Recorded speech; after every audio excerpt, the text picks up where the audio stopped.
자, 지난 시간에 우리가 여기까지 하다 말았죠. 글루카곤하고, 인슐린하고, 뭐, 여기 나와 있는 것처럼, 인슐린은 혈당을 내리고, 글루카곤은 혈당을 올리는 거잖아요. 네. 그래서, 그러니까 당연히 내가 항상성을 유지하려면, 블러드 글루코스가 낮으면 글루카곤이 나와서, 높이고, 또 너무 높으면 인슐린이 나와서 낮추고, 이런 항상성이 일어나는 거죠. 자, 여기 보면, 아, 근데 이제 글루카곤이 하는 역할이, 뭐, 프럭토스 2,6 바이포스페트의 양을 줄여가지고, 글라이콜라이시스를 이니비션해서 글루콘 에오제인스를 증가시킨다. 그리고 파이루베이트 카이네이즈 이니비션 한다. 그러니까 이제 파이루베이트 카이네이즈, 그러니까 글라이콜라이시스가, 어, 그, 이, 이, 야, 포스포, 예. 파이루베이트 카이네이즈를 인히비션 한다. 그리고 여기 보면 PP 카르복실 카이네이즈를 인히비션 한다. 뭐 이렇게 나와 있는데 여기 뒤에 나와서 내가 좀 더 자세히 얘기할게요. 근데 여기서 내가 이번 시간에 내가 또 이제 핵심 포인트 중에 하나가 인슐린은 블러드 글루코스를 굉장히 낮춘다고 그랬잖아요. 또 아까 지난 시간에 설퍼닐 유리아를 먹으면 하이포글리세미아가 일어난다고 했는데 이런 하이퍼글리세미아가 일어난 조건에서 왜 글루카곤은 작동하지 않냐? 그게 이제 주요 쟁점이라고 그랬죠. 예, 그 이유를 한번 알아봅시다.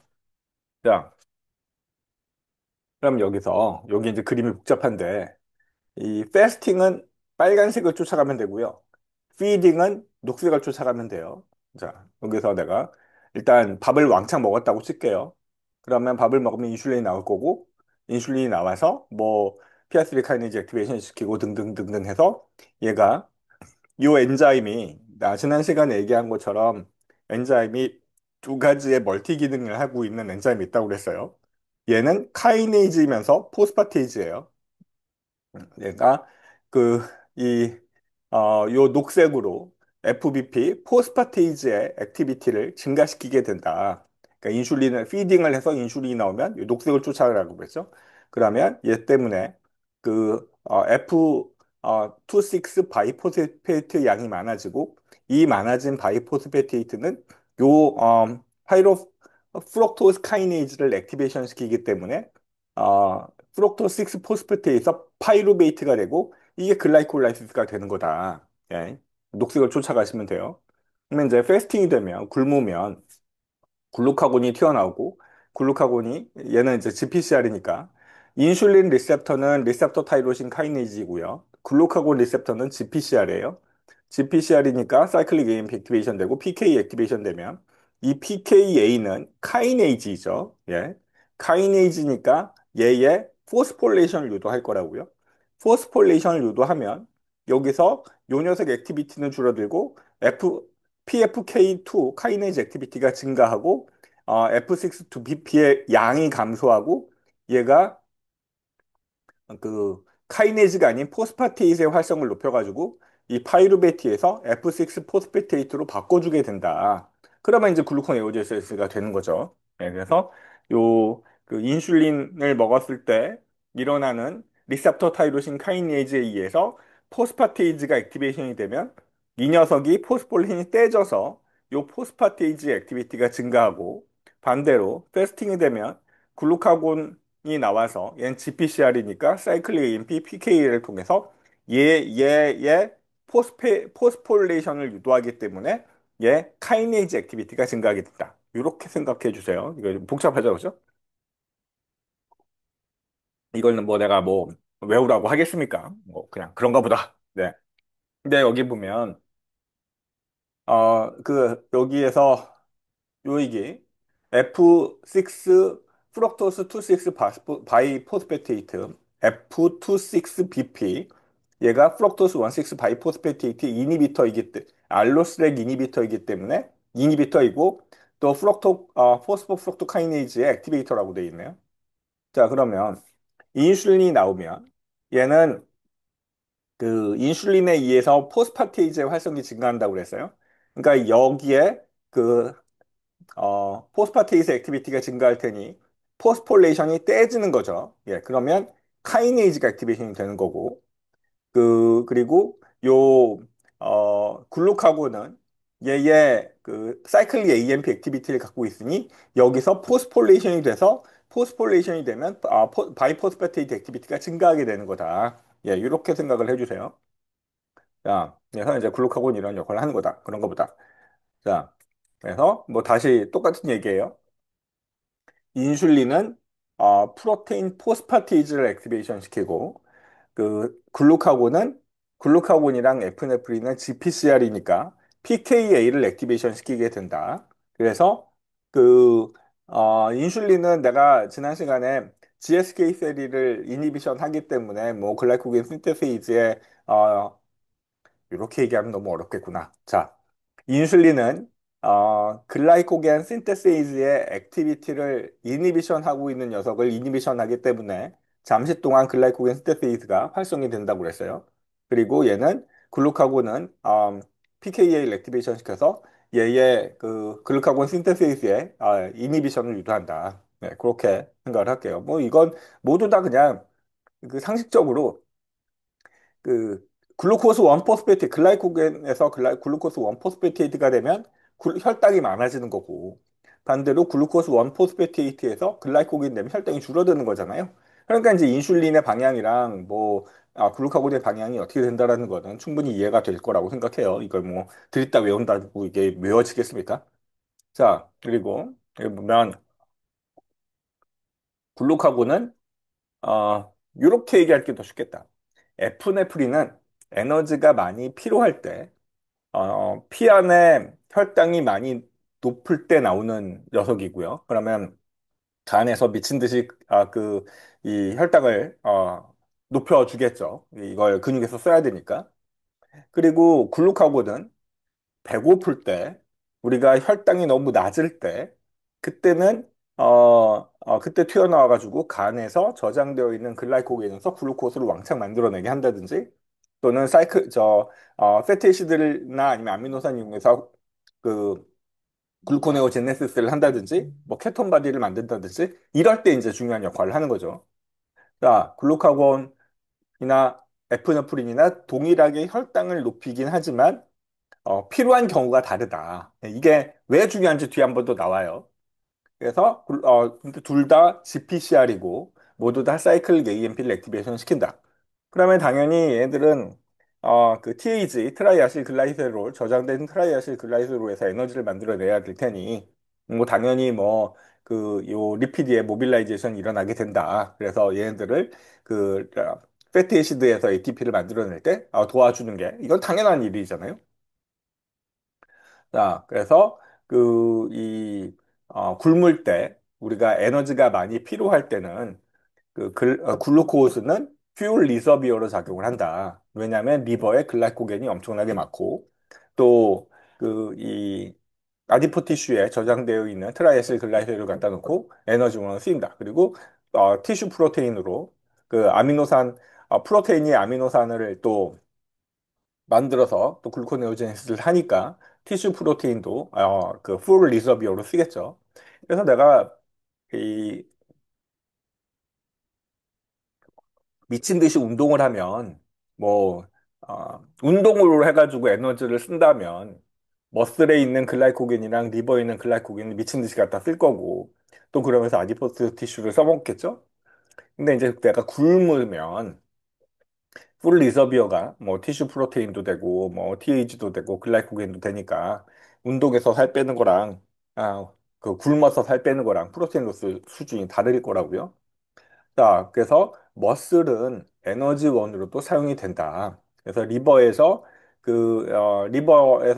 프로테인을 아미노 액시드로 바꿔버려 가지고 얘를 유리아로 바꾼다든지 아니면 글루코네오지네시스를 할 때 필요한 카본 스켈레톤으로 만들어주게 된다. 그러니까 당연히 굶으면 프로테인이 빠지는 거죠. 그리고 패티애시드도 아세틸코이로 만들어지고 이게 결국에는 케톤 바디로 해서 브레인에다가 ATP 공급을 하게 도와준다. 자, 그래서 다이어트를 하게 되면 근육 손실이 일어나는 걸 피할 수가 없다.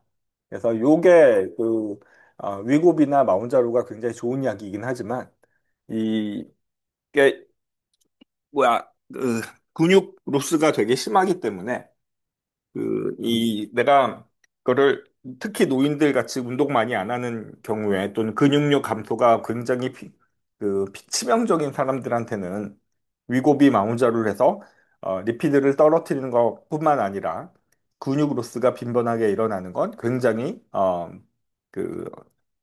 안 좋은 결과이라서 이걸 계속 처방하는 건 좋은 일이 아닌 것 같다. 뭐 이런 소리를 하더라고요. 예. 아, 그리고 참고로 얘기하면, 나이 들어서, 그러니까 헬시 에이징 또는 웰 에이징이라는 단어에서 그게, 헬시 에이징이나 웰 에이징이 망가지게 되는 가장 큰 이유는 근육 손실에 의한 활동력이 줄어들어서 그냥 침대에만 누워있고 또 이렇게, 앉아만 있게 되는 경우가 그, 노인들한테서 이 수명을 갉아먹는 치명적인 이벤트이거든요. 그래서 근육 로스가 특히 노인들한테는 굉장히 중요하기 때문에 노인들한테 뭐 살 빼려고 위고비 마운자로 해서 근육이 빠지면 이제 이건 돌이킬 수 없는 거죠. 자, 여기서 뭐 타입 1 다이아비티스나 프로롱 패스팅에서 에너지원으로 쓰이는 게 여기 그, 내 몸에 저장되어 있는 글라이코겐은 금방 없어지는 거고 요 패티애시드가 주로 사용됐으면 참 좋겠는데 패티애시드는 여기서 아세틸코일을 만들어서 케톤 바디를 만들 때 쓰이고 우리가 진짜 글루코네오제네시스를 해서 글루코스를 만들어낼 때는 이 아미노산을 갖다 놓고 프로테인을 부서뜨려서 아미노산을 갖다 놓고 TCA 사이클에다 집어넣어서 글루코네오제네시스를 시키니까 그냥 무작정 굶으면 예, 예, 얘가 쓰이는 것보다 얘가 더 많이 쓰이게 된다. 그러니까 프로롱 패스팅을 할 때 단백질을 먹으면서 프로롱 패스팅을 하는 게 이쪽으로 소비될 수 있도록 할 때 도움이 되겠죠. 자, 그래서 이 케톤 바디에다가 이 스타베이션이 되면 될수록 혈당에 있는 글루코스 양은 줄어들고 케톤 바디가 증가하게 된다라고 그랬죠. 네. 그래서 케톤 바디가 증가를 해야 케톤 바디가 몸에서 증가를 한다라는 게 내가 패티애시드를 버닝해서 패티애시드에서 이 패티애시드를 소비하게 되는 증거가 된다. 그러니까 이거 이렇게 그냥 굶어서 이거 하려면 되게 어려우니까 적당히 운동하면서 단백질 파우더 먹으면서 다이어트를 해라 라고 하네요. 자, 그러면 여기서 중요한 얘기. 에프네프린하고 글루카곤은 동일하게 혈당이 적어서 또는 내가 운동을 하기 때문에 글루코스가 혈당에 되게 많이 필요할 때 분비가 돼서 여기 뭐야 분비가 돼서 혈당을 높여주는 녀석들이에요. 그런데 여기서 중요한 게 있어요. 그, 이 에프네프린은, 그러니까 글루카곤은 리버에 있는 글라이코겐을 부서뜨리죠. 예. 어, 그, 리버에 있는 글라이코겐을 부서뜨려요. 그리고 이 머슬에 있는 글라이코겐을 부서뜨리겠죠. 자, 그런데 여기 에프네프린은 요거 뒤에 나오니까 뒤에 보면서 얘기할게요. 요거는 아까 얘기했었던 그 내용이고요. 글라이코겐이나 에프네프린이나 글루카곤이나 모두 다 글라이콜레시스를 촉진하게 된다. 예, 이, 그, 요, 얘네들의 포스플레이션이 PKA를 통해서 얘네 포스플레이션이 증가하게 되기 때문에 라고 그랬어요. 자, 요거는 그냥 보면 되고요. 요게 어려워요, 요게 진짜 헷갈리더라고요. 봐요. 그러면, 글루카곤은 블러드 글루코스를 증가시키려면, 리버에서 글루코네오제니시스가 증가돼야 되겠죠? 그죠? 예, 이 혈당을 높여주는 역할을 하니까, 글루카곤은 리버에서 글루코네오제네시스를 증가시켜서 블러드 글루코스를 증가시켜요. 그런데, 에프네프린은 스켈레탈 머슬에서 어? 여기는 글루코네오제네시스가 아니고 글라이콜라이시스를 촉진시키네요. 예. 이게 다르죠. 동일하게 PKA를 통해 가지고 요 그 이 PKA를 액티베이션 시키지만 요 반응이 반대가 되잖아요. 그죠? 예. 이게 왜 그러냐면 요 어, 요 FPK2, F6 바이포스페트라고 하는 이 엔자임이 M 타입이 있고 L 타입이 있대요. 네, 헷갈리죠? 그래서 그 이 머슬에 있는 M 타입은 요 에프네프린에 의해서 사이클릭 AMP 증가되고 PK가 액티베이션이 돼서 일어나는 게 얘랑 반대로 일어나기 때문에 얘는 글라이콜라이시스가 되는 거죠. 그리고 L 타입, 그러니까 리버에 있는 녀석들은 우리가 아까 배웠었던 것처럼 그 얘가 그 PK에서 액티베이션이 되면 포스포레이션이 되면 카이네이즈 액티비티가 증가해서 이런 일이 일어난다. 라고 배웠어요. 그래서 이 글루코네오제네시스가 증가한다라는 건데 에프네프린은 반대라는 거죠. 에프네프린에 의해서 생기는 그 M 타입의 요 FPK PFK F6 바이포스페티드는 리버의 그것과 다르다. 근데 이거 그냥 이거 왜 다르지라고 생각하면 이게 되게 쉬워요. 내가 에프네프린은 혈당에서 그 근육에서 에프네프린은 운동을 할 때 나오는 거니까 리버에서 만들어진 글루코스를 근육에서 얘를 갖다가 써서 ATP를 만들어야 하는 거잖아요. 예? 근데 이제 글루카곤은 내가 배고플 때 나오는 거예요. 이 혈당이 부족할 때 나오는 거예요. 그러니까 근육에 있는 글라이코겐을 부서뜨리는 게 아니고 리버에 있는 글라이코겐을 부서뜨려서 글루코네오제네시스를 하게 된다. 그죠? 그러니까 두 개의 역할이 다르기 때문에 요 반응이 다르게 나온다고 생각하면 됩니다. 자, 그리고 아드레날 글랜드하고 스트레스 호르몬 내가 이 몸에서 콜티솔을 양을 측정하는 게 얘가 얼마나 스트레스를 많이 받았나라는 거에 대한 증거라고 그랬잖아요. 그러면 이제 내가 스트레스를 뭐 여기 보면 되게 다양한 스트레스가 써 있는데 뭐 피지컬 트라우마나 뭐 콜드에 대한 롱 익스포저나 아니면 헤비 엑서사이즈 뭐 인펙션 쇼크 뭐 옥시전 서플라이의 감소 등등등등 이게 스트레스야? 뭐, 얼마나 많겠어요? 그리고 이머저나 스트레스 등등등. 이렇게 되면 우리 몸에서는 꼭 생존에 필요하지 않은 거 말고는 꼭 생존에 필요한, 메타볼리즘에만 에너지를 쓰고 생존에 필요하지 않은 녀석들은 다 샷다운을 시킨단 말이에요. 그러면 생존에 필요하지 않은 거. 예를 들어서 이제 리프로덕션. 또 아니면 이뮨 리스폰스 이런 거는 당장 생존에 필요하지 않기 때문에 걔네들의 기능을 떨어뜨리고 나머지는 모두 다 이제 메타볼리즘이나 에너지를 높이는 데 쓰이거나 그래서 이제 빨리 도망가야 되니까 이런 데 쓰겠죠. 그래서 여기 내가 스트레스를 왕창 받게 되면 체내에 콜티솔과 노르에프네프린 양이 많아지게 된다.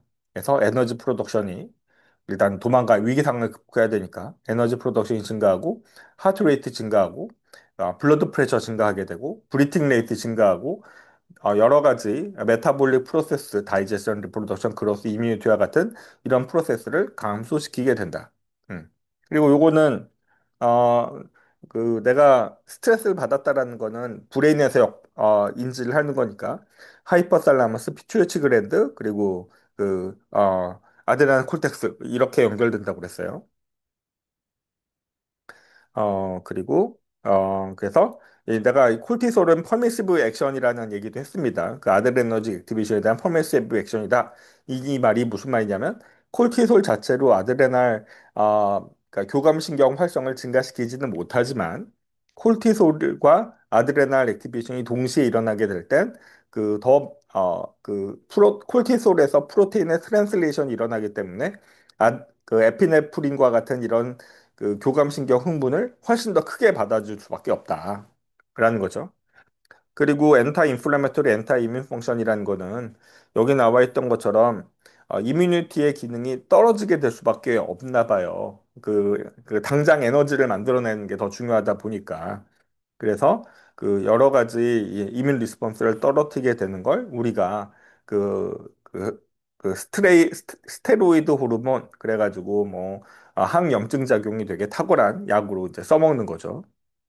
자, 그리고 콜티솔에 의해서 생기는 반응들은 굉장히 슬로우 액팅하다. 왜냐하면 얘가는 뉴클리어 리셉터에 반응을 해서 트랜스크립션 팩터로 작용하기 때문에 프로테인이 나와서 일어나는 반응이니 반응은 늦게 그리고 프로롱하게 일어난다라고 그랬습니다.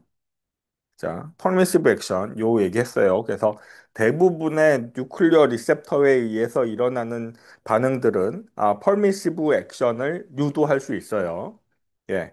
그러니까 사이로이드 호르몬도 얘도 그 뉴클리어 리셉터를 액티베이션 시키잖아요. 그래서 사이로이드 호르몬에 의해서 나오는 그 엔자임의 액티비티가 증가되는 게 아니고 얘들의 프로테인 양이 많아지니까 그 프로테인 양이 많아질 때 다른 신호가 들어와서 걔네들을 액티베이션 시키면 훨씬 더 큰 반응이 일어난다라는 걸 알 수 있어요. 이런 거를 퍼미시브 액션, 퍼미시브 이펙트라고 한다. 자, 그리고 콜티솔은 패티애시드 글루코스 릴리스 페인 당연하죠. 예, 에너지를 많이 해야 되니까. 그리고 요 얘기도 했습니다. 어, 엔자임의 양을 증가시킨다. 그게 아니고, 엔자임의 양을 증가시킨다. 일반적으로 이미 존재하고 있는 엔자임을 액티베이션 시켜주는 그런 일은 일어나지 않는다. 왜냐하면 뉴클리어 리셉터 자체가 트랜스션 팩터로 작용하고 얘들의 시그널링 몰레큘로 다른 녀석들을 액티베이션 시켜주는 다른 프로테인의 포스 모디피케이션이 일어나지 않기 때문이다. 음, 됐고요. 그리고 뭐 인슐린이랑 카운터 업되기 일어나요. 그리고 이제 그 스테로이드를 맞으면 오랫동안 맞으면 안 좋다고 하는 게 이 아드레날 퍼티그 때문이에요. 그래서 다른 크로닉 스트레스가 왔었을 때 콜티솔의 기능이 줄어든다든지 아니면 콜티솔을 너무 많이 맞으면 내 몸에서 필요할 때 나와야 되는 콜티솔 양이 잘 안 나온다든지 그리고 이 생존에 필요하지 않은 다른 녀석들의 기능이 셧다운 되다 보니 뭐 본 데미지, 머슬 데미지, 이뮨 시스템 그리고 다른 호르몬 기능에도 영향이 있어서 스테로이드 호르몬을 자주 맞는 거는 의학적으로는 되게 좋지 않은 이런 이벤트가 되는 거죠. 자, 요 얘기도 했습니다. 어, 타입, 다이아비티스는 타입 1과 타입 2가 있다. 뭐, 타입 1은 인슐린 디펜던트고, 타입 2는 인슐린 인디펜던트다. 뭐, 이걸 왜 모르겠어요? 그리고 타입 1은 유전적인, 요인이 되게 커서 태어날 때부터 영향이 있는 거고, 타입 2는, 식습관의 문제로 너무 뚱뚱해서 또, 뭐, 아니면 당 같은 걸 너무 많이 먹어서 일어나는 일이다. 라고 했습니다. 자, 그래서 여기 보면, 그, 뭐, 블러드 슈가 레벨이 조절이 되지 않는다. 뭐, 당뇨병, 그렇게 부르잖아요. 당뇨, 오줌에 당이, 포함돼서, 그러니까 당이 포함된 오줌을 넣는 병이라는 얘기잖아요. 그래서 이제 뭐, 당뇨인지 아닌지 옛날에는, 오줌 넣고 나서 파리가 얼마나 꼬이느냐, 이거 가지고 이제 당뇨냐 아니냐를 판단했다고 하는데, 뭐, 거기 당이 들어있을 테니까, 예, 파리 같은 것들이 끼겠죠? 예, 이게 왜 그러냐면, 그 글루코스가 신장에서 100% 재흡수가 돼야 되는데, 이 혈당의 양이 워낙 높기 때문에, 이 신장에서 얘네들을 재흡수시켜주는 트랜스포터가 세츄레이션이 돼버리면, 그, 걸러지지 못하고, 재흡수되지 못하고 남은 녀석들이 유린으로 바로 나갈 거 아니에요? 네. 그러니까, 당뇨가 되는 거죠. 그리고 당연히 삼투압 차이가 글루코스가 야, 요거를 그러면 이게 오줌 나가는데요.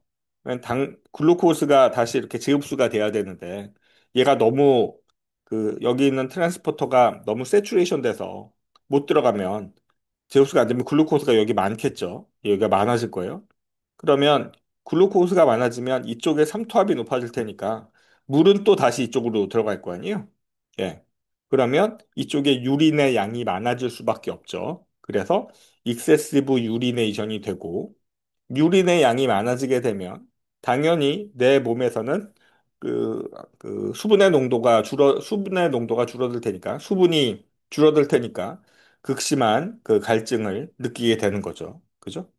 예, 그래서 당뇨병을 아이고 아이고 아이고 당뇨병을 옛날에는 구갈증이라고 불렀었대요. 네. 한의 쪽에서는.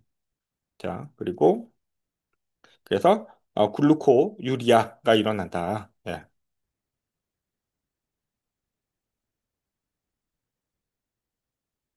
그리고 그리고 자, 그러면 이게 다이아비티스가 되면 오랫동안 패스팅 되는 거와 동일한 효과가 일어난다고 그랬잖아요. 그게 왜 그러냐면 이게 세포예요. 세포에서 글루코스 트랜스포터는 그 세포 막 안에 있다고요. 세포막에 있지 않고. 그러니까 인슐린의 단 헤파토사이트하고 그 이 이 헤파토사이트는 글루코스 트랜스포터랑 베타 세포에 있는 글루코스 트랜스포터는 이렇게 인슐린에 의해서 조절받지 않아요. 근데 이제 그런 다른 세포들은 여기에 그 글루코스 트랜스포터는 핵막에 존재하지 않고 여기 인슐린이 들어와서 인슐린 리셉터를 자극을 하면 이때 일어나는 반응으로 글루코스 트랜스포터가 세포막으로 이동을 하게 되고 이래서 이제 글루코스가 들어오는 거잖아요. 예. 그래서 이렇게 인슐린 디펜던트하게 글루코스 트랜스포터가 바뀐다. 근데 이제 인슐린이 작용을 하지 않으면 요 글루코스 트랜스포터가 세포막으로 이동을 안 하겠죠. 예, 이동을 안 해요. 이제 글루코스는 누가 봐도 얘는 하이드로필릭한 녀석이에요. 하이드로필릭한 글루코스는 절대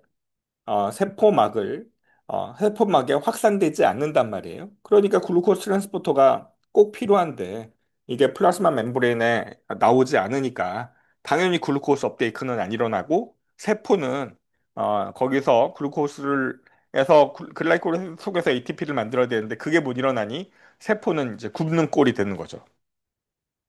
그리고 글루코스가 없으니까 대신에 패티애시드를 그 에너지원으로 쓰이게 되는 거고 또 단백질을 에너지원으로 쓰겠죠. 자, 그리고 뭐 이 이 그리고 뭐 이게 뭐 당연히 이 글루코스가 없다 보니 케톤 바디 형성되는 거는 알 거고요. 그리고 케톤하고 케톤 케톤이 이게 산성을 나타낸다네요. 그래서 요때 일어나는 게 케톤 엑시도시스 또 케토유리아라고 부르는데 이게 이제 시스테믹하게 블러드의 pH를 낮춰주는 꼴이다 보니 굉장히 위험하다. 음.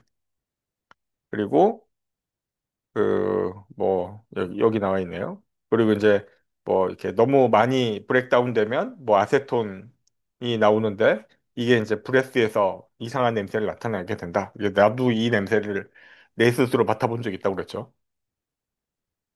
자, 됐고요.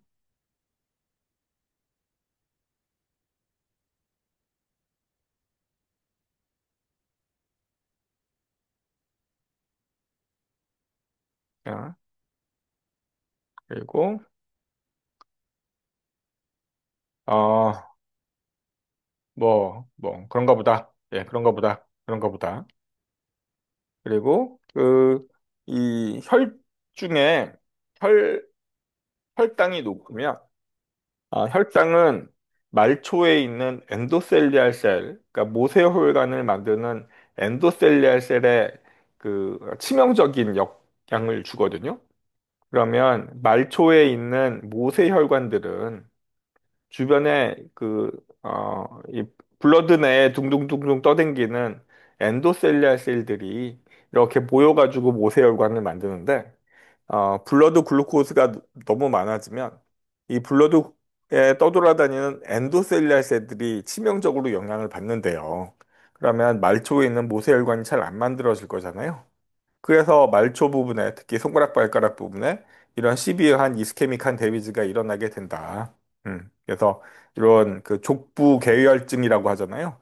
요게 이제 다이아비티스 환자들에서 많이 보이는 이런 어 뭐 그 피노타입이죠. 그리고 당연히 그 이 엔도셀리아 셀의 기능이 떨어질 테니 뭐 카디오베스쿠라 디지즈의 리스크가 심해질 거고, 뭐 레날 페일리어, 그리고 뭐 블러드 베셀의 데미지, 널브의 데미지 등등등이 일어난다. 그래서 당뇨병 그 자체는 그렇게 위험하지 않은데 당뇨병에 의해서 생기는 합병증이 굉장히 크기 때문에 당뇨는 꾸준하게 관리를 해줘야 된다라고 우리는 알고 있죠.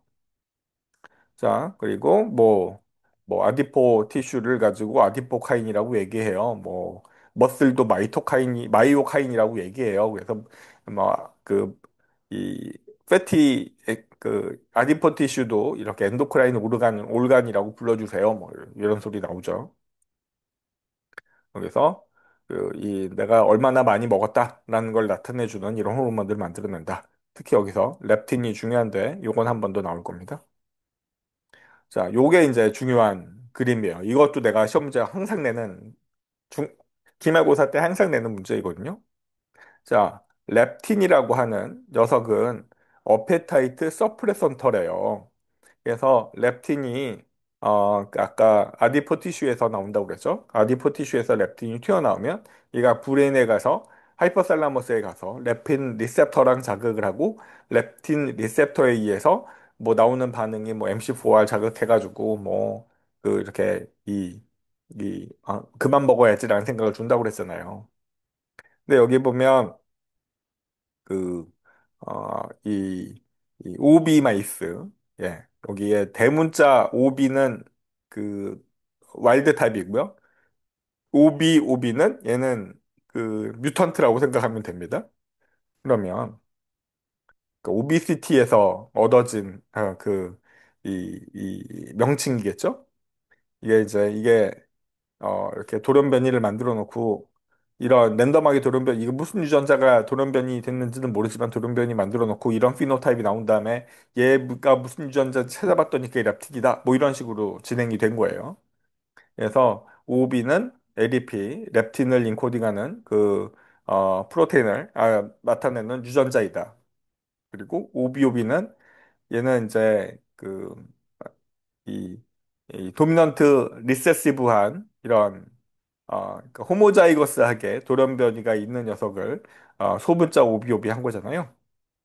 그래서 호모자이거스 오비오비 같은 경우는 얘가 이렇게 뚱뚱해진다. 이렇게 뚱뚱해진 데다가 렙틴을 집어넣으면 다시 정상으로 돌아가는 걸로 봐서 얘는 이제 렙틴 시그널과 관련이 있다라고 생각할 수 있는 거죠. 이게 오비오비가 렙틴이라고 했습니다. 어, 그리고 예. 그래서 처음에는 이렇게 태어날 때 와일드 타입 우비 뮤턴트였다가 10개월이 지나면 이렇게 이제 뚱뚱해지는 건 쉽게 이해할 수 있죠. 자, 그리고 DB라는 유전자가 있나 봐요. DB는 렙틴 리셉터를 말해요. 그러면 그 하이포살라머스에 있는 렙틴 리셉터에 바인딩을 해서 그 렙틴 리셉터에 의한 자극이 이런 반응으로 일어나고 요게 이제 POMC라고 하는 어, 그, 이, 어, 그 프로테인 여기서 그 여러 가지 단백질들이 다시 만들어지잖아요.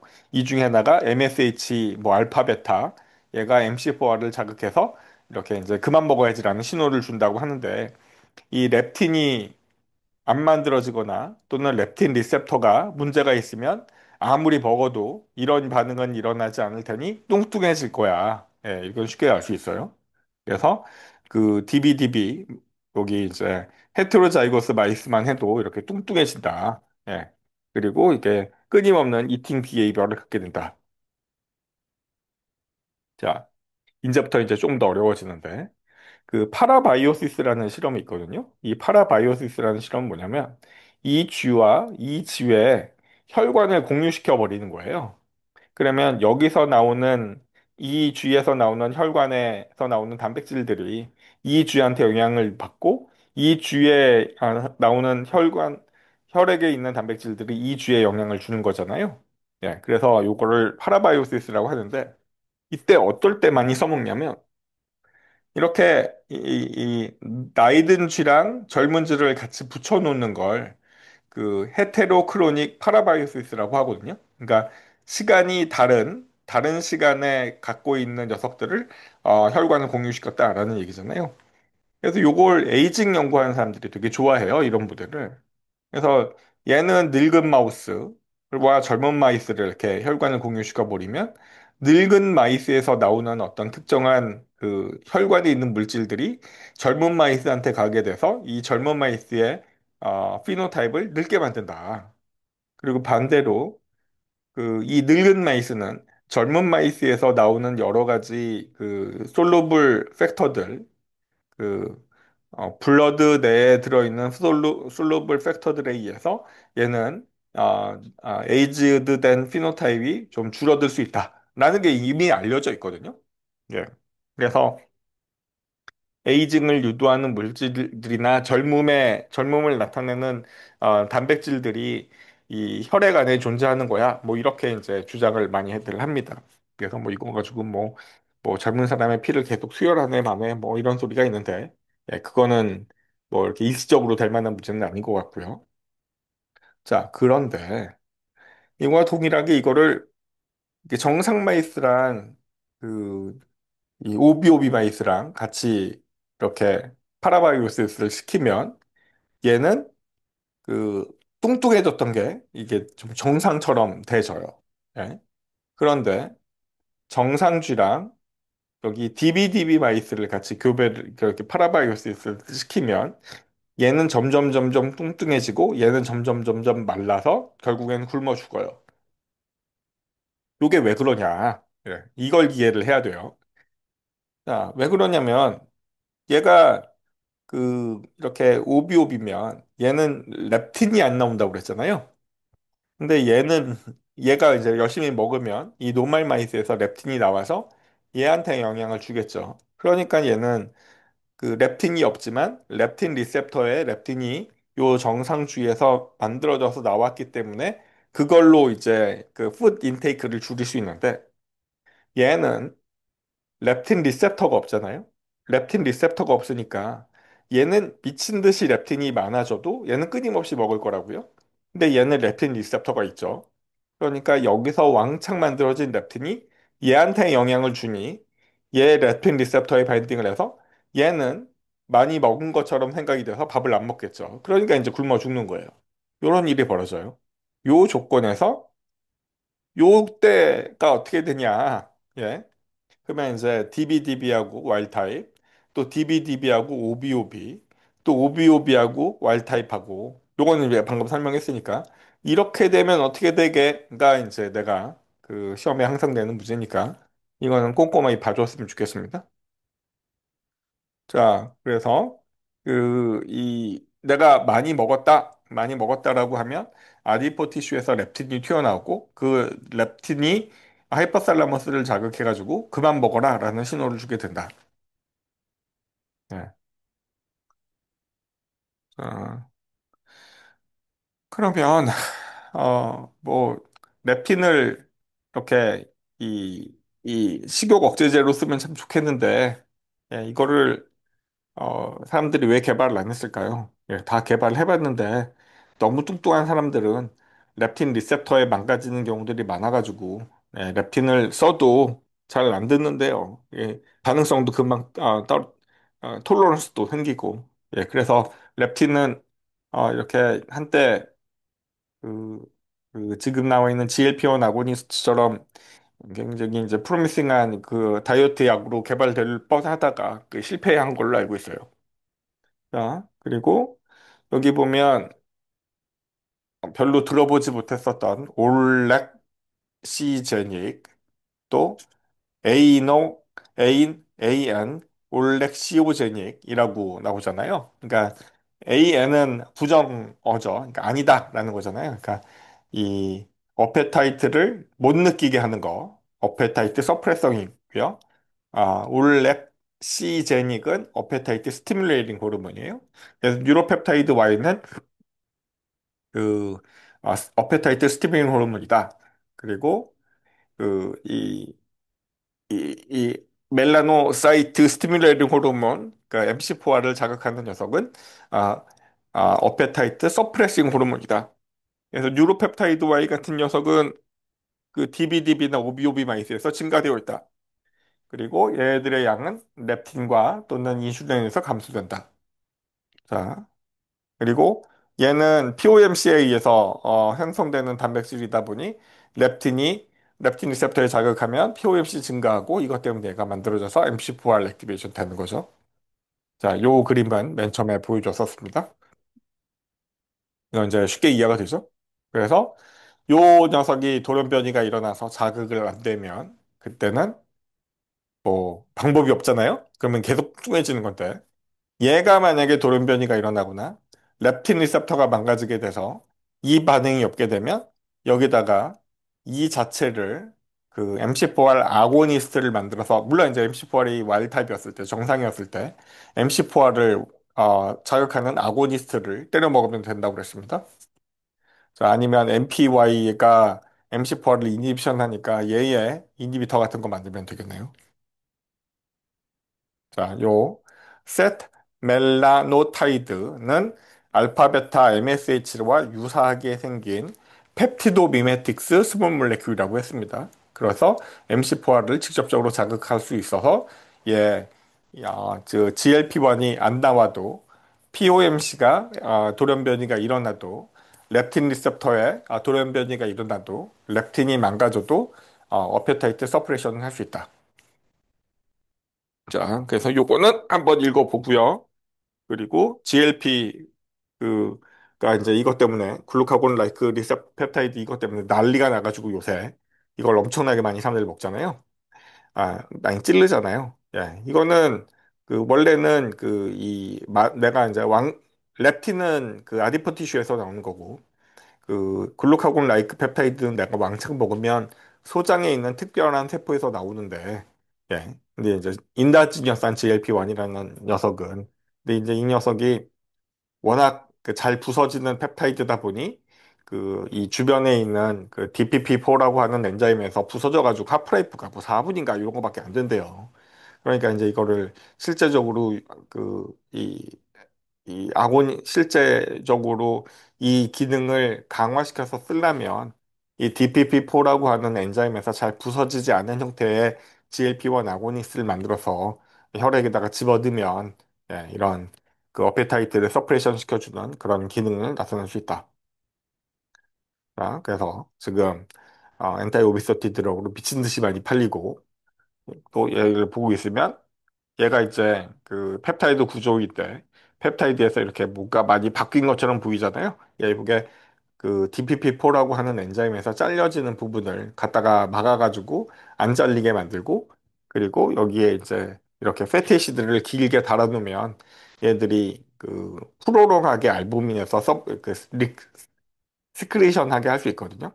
그래서 내가 싹센다 맞았을 때는 하루에 한 번씩 맞았었던 게 요즘 나오는 건 그 어디니? 예. 뭐 하루에 아니, 일주일에 한 번 맞고 한 달에 한 번 맞고 이런 식으로 많이 바뀌어서 다이아베티스 약이나 웨이트 로스 약으로 쓰인다. 응, 삭센다 이게 내가 맞은 거고 요새 그 위고비가 쓴다고 그랬습니다. 자 그리고 그 뭐 MIP 리셉터 안타고니스트도 당연히 뉴로펩타이드 Y의 안타고니스트도 당연히 이제 식욕 억제제로 개발될 뻔했겠죠. 자, 그리고 렙틴은 POMC를 액티베이션 시켜서 궁극적으로 이 MSH 알파 베타를 만들어낸다. 알파 MSH를 만들어낸다. 그리고 렙틴은 썰모제닉이기 때문에 에너지를 더 많이 쓰게 돼서 그 UCP1 증가를 유도하게 돼서 열을 에너지 효율을 떨어뜨리니까 그만큼 열로 나오게 되고 그것 때문에 열이 많이 일어나게 되고 ATP를 더 쓰게 만든다. 그리고 뭐 내가 아까 전에 얘기했던 것처럼 이렇게 좋은 약인데 왜 얘네들이 다이아베티스 약으로 못 써먹었냐면 얘네들이 그 오비서티한 인디비주얼에 대해서 저항성이 생기는 바람에 이 렙틴 레지던트라고 써 있잖아요. 그러니까 몇 번 먹다가도 렙틴을 아무리 집어넣어도 효과가 없는 일이 벌어지기 때문에 그 개발하다가 포기했다. 예.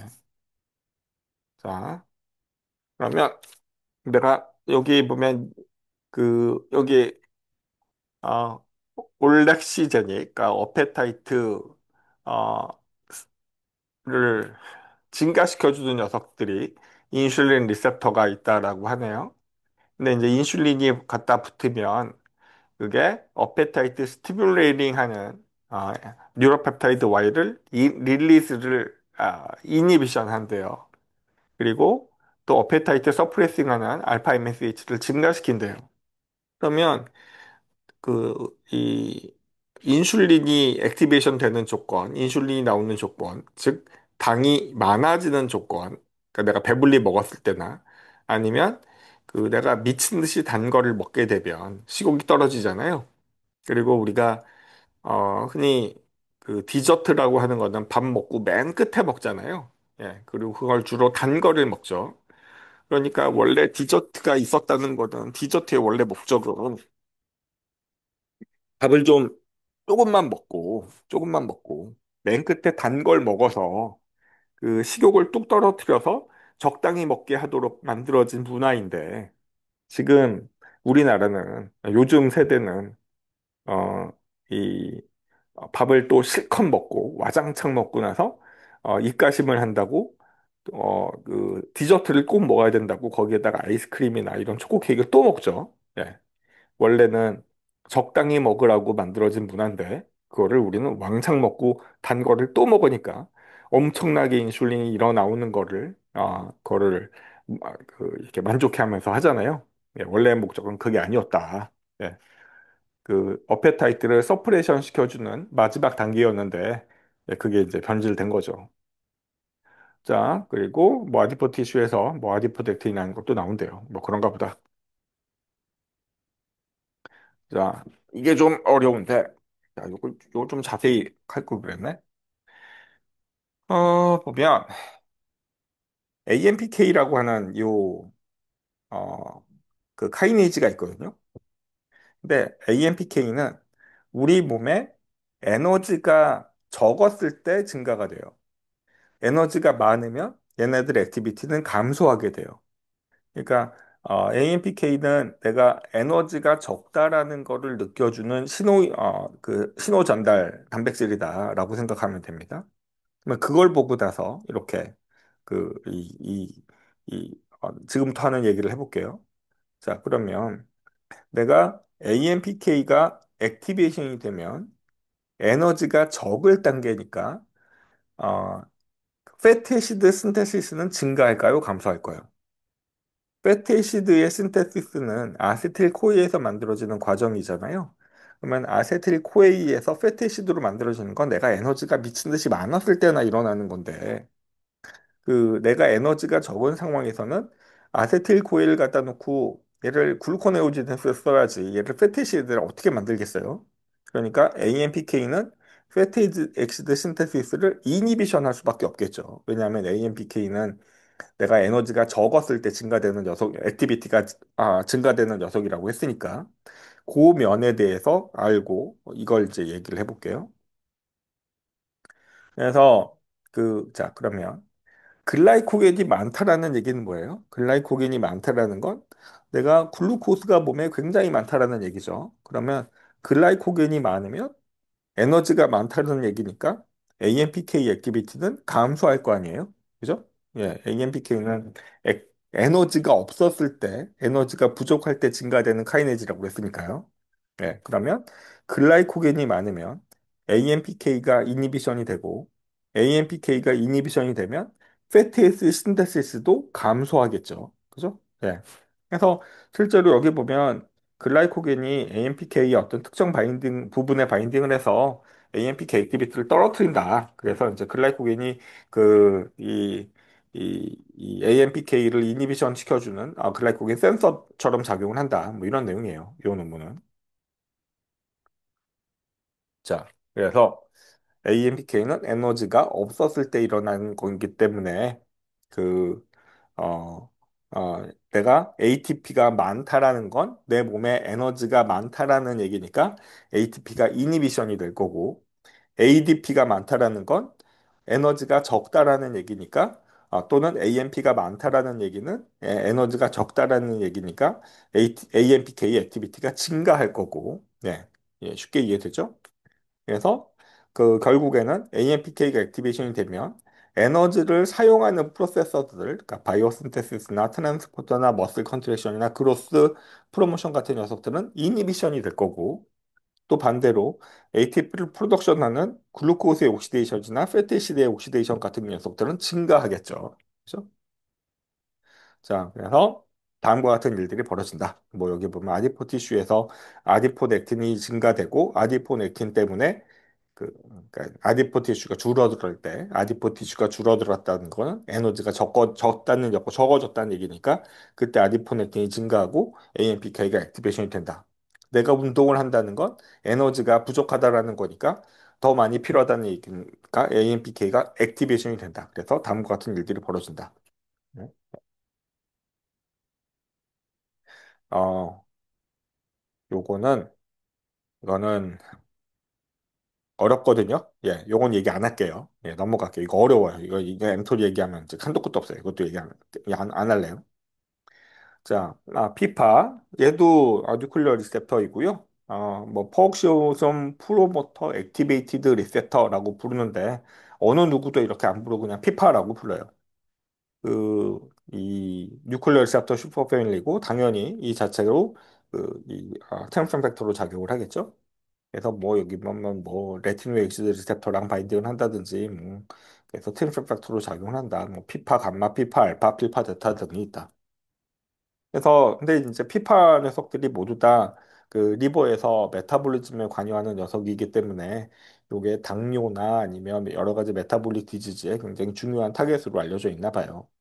특히 이제 리버에 있는 피파감마는 그, 여기 보면 이 리피드 신테시스와 스토리지에 관련된 이런 그 녀석들을 액티베이션 시키다 보니 뭐 얘네들의 이, 이, 이, 얘네들의 액티베이터를 만들어가지고 리버에서 그 글루코스를 더 많이 쓰게 만들어내면 이제 당뇨병 치료제로 될 테니까 예, 그런 식으로 많이 쓰인다. 그리고 뭐 피파 알파는 리버 스케탈 머슬 등등등 뭐 에코사노이드 뭐 등등등 뭐 읽어보면 되겠네요. 자, 그래서 여기 피파 델타도 그 어,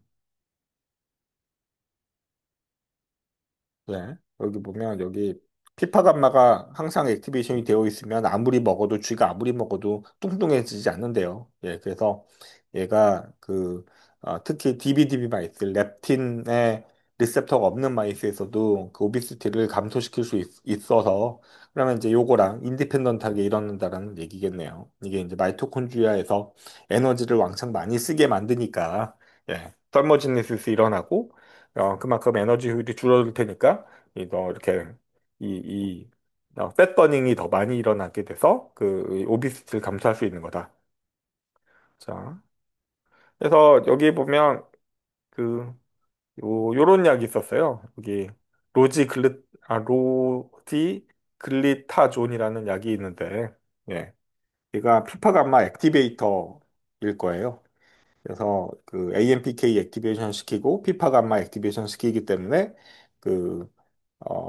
되게 좋은 이 당뇨병 치료제로 사용이 됐었다. 그리고 이제 그 대표적인 약이 아만디아라는 약인데 요게 한때 그 카디오베스쿨라 디지즈의 리스크를 높인다고 판매 중지됐다가 지금은 다시 팔려서 굉장히 다이아비티스 쪽에 굉장히 좋은 약이다라고 지금 사람들이 인정하고 있어요. 근데 요 약이 요 약들을 시아조 리디온이라고 부르는데 예. 요 피파 감마의 액티베이터가 어, AMPK와 그 피, AMPK 액티비티를 증가시키고 피파 감마를 액티베이션 시켜서 일어나는 반응이다. 예, 그거 정도 기억을 해주세요. 뭐 이건 얘기 안 할래요. 이것도 얘기 안 할래요. 어, 또 역시 오비시티에서 마이크로바이옴이 되게 중요하다. 뭐 이거는 뭐 예전부터 많이들 얘기하잖아요. 그래서 아주 몇 년 전에 뭐 다큐멘터리 보면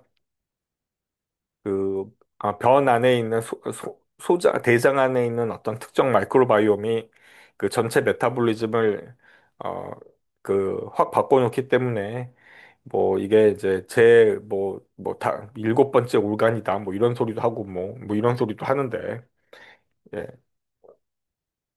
근데 그 중에서 뭐 겉에 있는 마이크로바이어 플로라가 뭐 뇌에도 영향을 주고 뭐 간에도 영향을 주고 뭐 근육에도 영향을 주고 뭐 이런 소리 많이들 나오죠. 자, 그러면은 그 특히 그래서 이제 쥐에다가 그 항생제 왕창 먹이고 그 건강한 쥐의 분변을 조금 뚱뚱한 쥐에다가 이제 거꾸로 이식을 하면 뭐 얘네들이 이제 마이크로바이옴 형태가 바뀌니까 내가 항생제를 왕창 먹었다는 거는 마이크로바이옴이 샥 다 죽었을 거 아니에요. 그러다가 건강한 사람의 마이크로바이옴을 이식을 하면 뭐 훨씬 이제 그 건강해진다. 뭐 오비서티도 줄어들고 뭐 당뇨도 줄어들고 뭐 이런 이야기들이 있나 봐요. 그래서 근데 이제 분변 이식을 어떻게 하겠어요? 건강한 사람의 변을 꺼내가지고 냉동실에 얼려놓고 그거 이제 녹여가지고 이제 같이 항문에다 집어넣는 건데 이게 이제 보통 일이겠습니까? 이거 시술하다가 한두 명이 죽고 막 그랬어요. 네. 그래서 지금 얼마나 이거 많이 쓰이는지는 잘 모르겠지만 뭐 마이크로바이옴이 중요하다라는 거를 나타내는 증거이다. 근데 그러면 이게 왜 마이크로바이옴이 시스테믹하게 브레인에도 영향을 주고 근육에도 영향을 주고 뭐 간에도 영향을 줄 수 있냐라는 거 가지고 사람들이 스타디를 많이 했다가요. 그 마이크로바이옴이 아무래도 얘네들이 그 되게 다양한 메타볼라이트들을 만들어낼 거잖아요. 예, 이 음식 같은 거 얘네들이 대사해가지고 여러 가지 메타볼라이트들을 만들어낼 텐데 이때 만들어내는 메타볼라이트들이 우리 몸에서는 우리 몸에서 만들어지지 않은 이 마이크로바이옴에서 특이적으로 나오는 메타볼라이트들이 있을 거 아니에요. 얘가 우리 몸에서 라이간드처럼 작용을 해서 호르몬처럼 작용을 해가지고 그 다양한 그 우리 뭐 브레인에 있는 무슨 세포, 간에 있는 무슨 세포, 뭐 아니면 근육에 있는 무슨 세포들을 리셉터를 자극을 하나 봐요. 예. 그래서 그걸로 일어나는 변화다. 이렇게 사람들이 생각하고 있고요. 그거를 대표적인 논문이 요 고아라 박사, 지금 포항공대 교수로 있는 고아라 박사인데, 고아라 박사의 이 논문인데요. 요게 그 마이크로바이옴이 실제적으로 어떻게 그 이런 바이올로지를 나타낼 수 있는 거야? 라는 거를 메커니즘 스타디를 한 첫 번째 논문이에요. 그래서 이제 이것 때문에 고아라 박사가 굉장히 유명해졌는데 요게 이제 여기 보면 그 마이크로바이옴이 히스톤에서 유래된 그 이미다졸 프로프리오레이트한 걸 만들어가지고 요 이미다졸 프로프리오레이트가 그 세포에 이런 특이한 변화를 야기해서 뭐 이런 뭐 글리세미아 같은 것들을 컨트롤한다. 뭐 이런 논문이 있었나 봐요. 그래서 이제 마이크로바이옴이 어떻게 그 우리 몸을 컨트롤한다라는 걸 나타내던 시도 전달 측면에서 이해해주는 첫 번째 논문으로 사람들이 되게 좋아했었습니다. 기회 있을 때 한번 읽어보세요. 자, 그리고 타입 2 다이아비티스 얘기했고요. 뭐 이것도 뭐 타입 2 다이아비티스가 왜 많이 생겨요? 뭐 이거 뚱뚱하면 왜 많이 생겨요? 뭐 이게 저기 제네틱 팩터나 아니면 뭐 아디포사이트에서 유래된 패티애시드, 프리 패티애시드가 너무 많이 많아지면 이 프리 패티애시드가 인슐린의 감염성을 떨어뜨리게 돼요. 뭐 이런 식으로 이야기를 합니다. 자, 그리고 뭐, 이 아디포 티슈가 너무 많아지게 되면 여기서 나오는 다양한 아디포카인, 그 주변에 영향을 많이 준다. 예. 그래서 너무, 지방이 너무 많으면 안 좋다. 뭐 이런 얘기예요. 그런가 보다. 자, 그리고 타입 2 다이아베티스는 뭐, 메포민이 가장 대표적으로 쓰이는 약이고요. 그리고 피파감마 액티베이터, 그리고 저기 설포닐 유리아, 예, 인슐린 증가시켜주는 인슐린을 짜내는 녀석이라고 그랬잖아요. 그래서 혈당 그, 이, 이 하이포글리세미아 유도에까지 위험하다고 그랬죠. 그래서 이거를 최소한 안 먹고 메포민으로 컨트롤할 수 있으면 제일 좋고요. 예, 그래도 문제되면 이제 요거 피파가마 액티베이터를 먹는데 요거는 이제 가급적이면 피하는 게 좋은데요. 근데 예전에 이거가 또 인슐린이 나중에는 타입 2 다이아베티스도 인슐린이 분비가 되지 않는 일들이 벌어지기 때문에 그때는 또 먹게 되는데 요거 먹으면 그때부터 이제 혈당 관리하기가 굉장히 어려워지나 봐요. 그리고 우선 GLP-1 아고니스트를 많이 쓴다. 끝. 여기까지입니다. 자, 요거 내가 우리 ETL에 올려놓을 테니까 네, 꼭 한번 읽어봐 줬으면 좋겠어요. 네, 수고하셨습니다.